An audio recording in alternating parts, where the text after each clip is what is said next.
में सरकार सोचेगी, गरीबों को आगे बढ़ने के अवसर प्रदान होंगे। धन्यवाद। धन्यवाद सभापति महोदय। आज आपने बजट पे बोलने का अवसर प्रदान किया। पक्ष और विपक्ष दोनों ने बजट को लेके काफ़ी चर्चा हुई। देश का जब बजट आता है तो देश का युवा एक आस लगा के बैठता है कि इस बार कुछ अच्छा होगा। देश का गरीब, देश का आदिवासी, देश का एससी ये आस लगा के बैठता है कि कुछ अच्छा होगा। हमारे राजस्थान की बात करें, राजस्थान में डंका बजा रहे थे कि डबल इंजन की सरकार है, सब कुछ हो जाएगा। लेकिन केंद्र का बजट देखा, राज्य का बजट देखा, कुछ नहीं हुआ।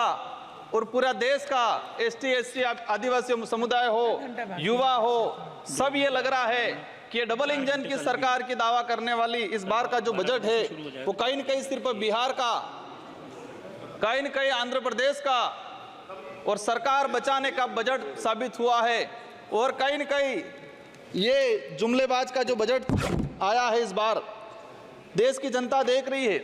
मैं उस लोकसभा क्षेत्र से आता हूं, बांसवाड़ा। मैं बांसवाड़ा डूंगरपुर की जनता को धन्यवाद देना चाहता हूं जिन्होंने मुझे चुन के भेजा। वहां पर हमारे प्रधानमंत्री जी ने कहा था कि जिसकी कोई पहचान नहीं है, जिसका कोई नाम नहीं है, जिसका कोई रिकॉर्ड नहीं है, ऐसे व्यक्ति को जिता के क्या करोगे। लेकिन बांसवाड़ा डूंगरपुर की जनता ने ठान लिया था कि लोकतंत्र है, राजतंत्र नहीं। और ये राजतंत्र तय करने का किसी को ठेका नहीं है, लोकतंत्र है। जनता ने ठान लिया था कि इस बार राजकुमार रोज जाएगा। मैं आपके माध्यम से, पूरे सदन के माध्यम से मेरी जनता को धन्यवाद देना चाहूंगा। मोदी जी ने कहा था वहां के बड़े बुजुर्गों को कि घर घर जाके राम राम बोल देना और चुनाव जिताना। वहां के बड़े बुजुर्गों ने ठान लिया और कह दिया था, और मेरे माध्यम से और आपके माध्यम से संदेश पहुंचाया है उन तक। मुझे कहा था मोदी जी को कह देना कि देश के आदिवासियों को उजाड़ने का काम पिछले 10 सालों में हुआ है। देश के अंदर धर्म की राजनीति हुई है। देश में 15 लाख रुपए बेरोजगारों को नौकरी देंगे यूं करके 10 साल राज किया है। इस बार हम सबक सिखाएंगे। और उन्होंने मेरे माध्यम से मैसेज पहुंचाया है कि गुरु गोविंद की धरती है, मावजी महाराज की धरती है, संत सुरमाल महाराज की धरती है। मानगढ़ धाप में 1500 आदिवासी शहीद हुए थे। मोदी जी 2 बार आए, लेकिन मानगढ़ के लिए, आदिवासी समुदाय के लिए एक शब्द नहीं बोल के गए, कुछ नहीं करके गए। तो उन्होंने मैसेज पहुंचाया है कि आदिवासी समुदाय जाग गया है और अब वो आदिवासी समुदाय नहीं रहा जो बहका में आ जाएगा और वोट दे देगा। माननीय सभापति महोदय, जो वर्तमान स्थिति बनी है बजट के अंदर, मैंने देखा धातुओं का खनन को लेकर उद्योगपतियों को टैक्स में छूट दी गई। लेकिन ये खनन कहाँ हो रहा है? धरती पे हो रहा है, हमारे देश में हो रहा है, पहाड़ों में हो रहा है, जंगलों में हो रहा है। और वहां पर जीव जंतु रहता है और आदिवासी समुदाय भी रहता है। लेकिन आदिवासियों के समय के आदिवासियों के लिए क्या प्रावधान किया गया? आदिवासी इलाके के अंदर देखा जाए, आदिवासी समुदाय बैठा हुआ है, उसको जमीन का पट्टा नहीं मिला हुआ आज तक, आजादी से पहले से बैठा हुआ है, लेकिन वो जमीन की बात करेगा। सभापति महोदय, यहाँ पर सत्ता को लेके होड़ मची रहती है, सत्ता पाने को लेके बोला जाता है। मैं जो कहना चाह रहा हूं, हमें सत्ता नहीं चाहिए, हमें हमारा अस्तित्व बचाना है, हमारा स्वाभिमान बचाना है, हमारा जल जंगल जमीन बचाना है। और देखा गया देश के अंदर आदिवासी समुदाय जल जंगल जमीन की बात करता है तो उसको नक्सलवाद का ठप्पा दे दिया जाता है, उसको नक्सलवाद के नाम से मारा जाता है। छत्तीसगढ़ का बस्तर का इलाका हम देखते हैं, 11 साल की बच्ची को मारा जाता है और कहा जाता है कि नक्सलाइट थी। 3-3, 4-4 साल के बच्चों को मारा जाता है, गर्भवती महिलाओं को मारा जाता है।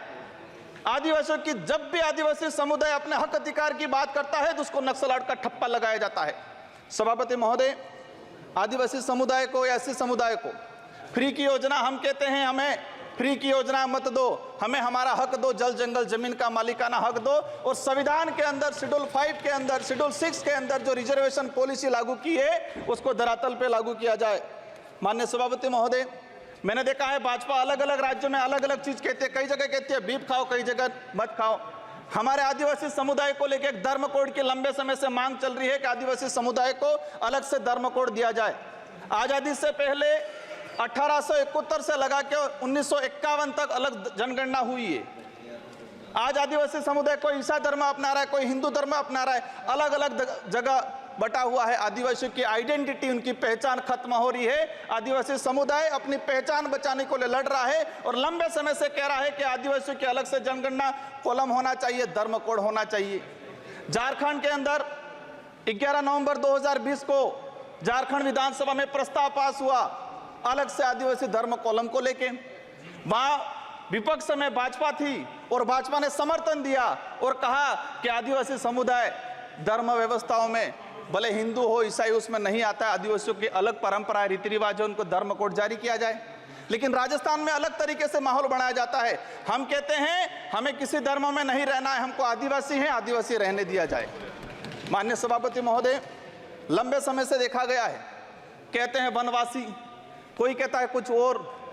हम कहते हैं हमारी जो आइडेंटिटी है, हमारा जो देखा गया है कई बार कि जो व्यवस्था बनी है उस व्यवस्था के अंदर हम कई बार कहते हैं हमें कुछ मत दो एजुकेशन को लेकर।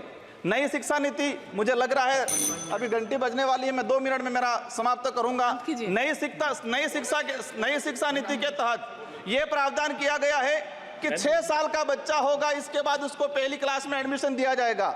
माननीय सभापति महोदय, मैं कहना चाह रहा हूं, निजीकरण को बढ़ावा देने का तरीका है ताकि प्राइवेट संस्थाएं खत्म हो, सरकारी संस्थाएं खत्म हो, प्राइवेटकरण हो, ये कहा गया है। मैं अंत में एक ही चीज कहना चाहूंगा, मेरी लोग माननीय सदस्य प्रधान बरुआ जी।